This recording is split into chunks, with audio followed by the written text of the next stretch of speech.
So, how does ADI support formative assessment, and what tips does your book, or series of books, provide for teachers to assess students' understanding effectively?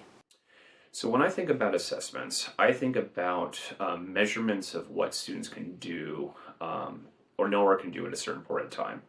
Lots of time when you hear the word assessment, you think test.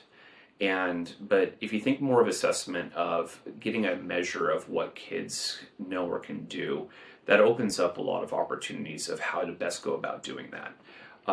So one way to do that is to provide students with a series of questions to answer, and then you can judge if those are right or wrong.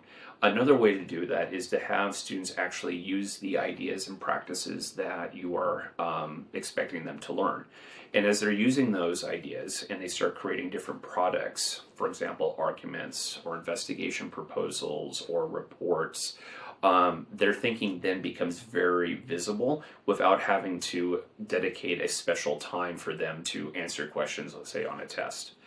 As a teacher, then you can walk around and you can see exactly what your students are thinking, right? So you can see how they're thinking about the use of core ideas by what they put on their argument. You can think about how they're thinking about controlling variables when you're asking them to design an experiment, or what's the nature of a hypothesis in science when you ask them to lay those out and figure out a way to test those different ideas.